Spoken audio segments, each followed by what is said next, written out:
Bonjour, dans cette vidéo, tu vas apprendre à ajouter des extensions à Scratch, c'est-à-dire des nouveaux blocs qui n'apparaissent pas ici et qui pourront être utiles. Alors pour ajouter une extension, il faut venir cliquer ici en bas à gauche sur l'icône Ajouter une extension, évidemment. On a plusieurs extensions qui sont disponibles. Nous, on va en voir trois. D'abord, l'extension stylo qui peut être très utile. Alors il suffit de cliquer sur cette extension.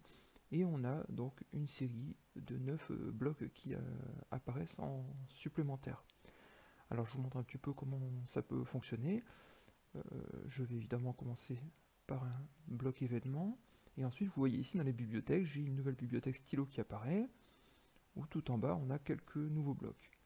Alors, les deux premiers blocs qui sont importants, ce sont ces deux blocs-ci.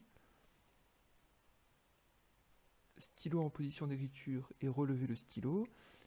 En fait, le lutin est lui-même doté d'un stylo qui est en son centre. Regardez, je suis sur le lutin, je vais dans le costume. Et ici, derrière ce costume, alors je vais tout sélectionner et tout regrouper pour vous montrer. Voilà, quand je déplace le costume, vous voyez qu'il y a une petite cible derrière. Et cette cible désigne le centre du lutin et donc désigne également l'endroit où le stylo sera utilisable, où la pointe du stylo sera posée. Donc si je me mets ici, comme ceci, le stylo le chat dessinera avec le bout de son bras. Donc je reviens sur mes blocs. Si je mets stylo en position d'écriture, à chaque fois que le lutin va se déplacer, il y aura une marque qui sera laissée au bout de son bras. Regardez, je vais demander d'avancer de 50 pas, puis de tourner à droite de 90 degrés par exemple, puis d'avancer à nouveau de 100 pas. Quand je lance le script, le chat a bien avancé de 100 pas, tourné à droite, et de 50 pas, tourné à droite et avancé de 100 pas. On voit bien le dessin qui a été tracé par le chat. Alors évidemment, si on veut recommencer le dessin, ce qui est intéressant, c'est de tout effacer au départ. Comme ça, on efface la trace. Et puis on peut aussi, pour bien voir toutes les étapes du dessin, mettre des blocs, attendre une seconde entre chaque partie. Alors je remets mon chat dans cette position. Vous avez vu que maintenant le chat regarde vers le bas. Donc quand la première fois on va lui demander d'avancer, il va avancer vers le bas et non plus vers la droite comme tout à l'heure. Regardez, il efface tout, il avance, il tourne et il avance. On a bien vu les trois étapes se faire successivement. Si je veux maintenant continuer d'avancer mais sans écrire, je mets un bloc relever le stylo et puis je continue à avancer. Hop, j'avance de 10, puis je rebaisse le stylo.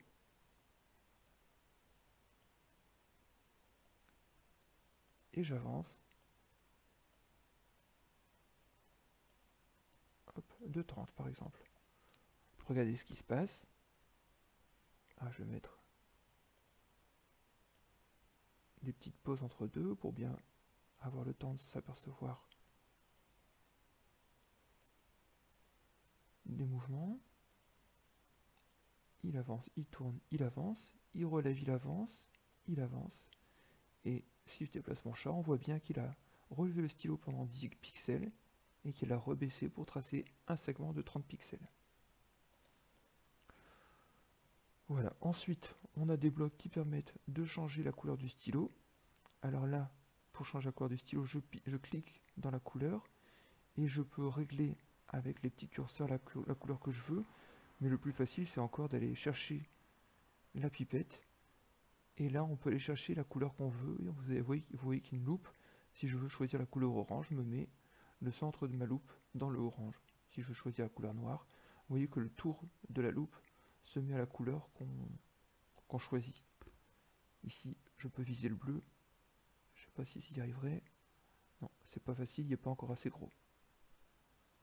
Voilà, ici, la couleur est orange. Donc je mets ça dans mon script.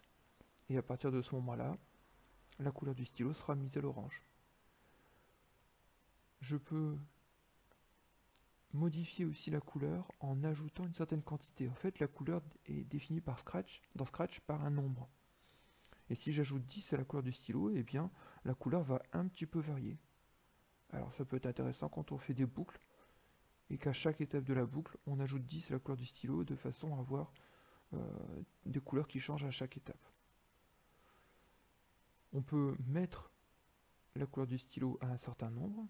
Alors là, à vous de faire vos tests pour voir quel nombre correspond à quelle couleur. Et puis on peut aussi jouer sur la taille du stylo, c'est-à-dire sur l'épaisseur de la ligne. Regardez ici, par défaut, la taille du stylo est à 1, mais si je mets 5 et que je demande à nouveau d'avancer, hop, 200, oh, je vais lui faire tourner un petit peu avant pour que ça reste dans l'écran.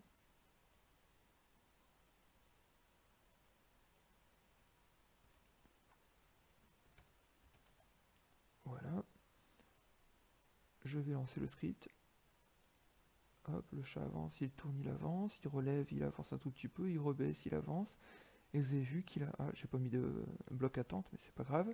Il a tourné d'un angle de 120 degrés et il a tracé en orange avec un trait beaucoup plus épais.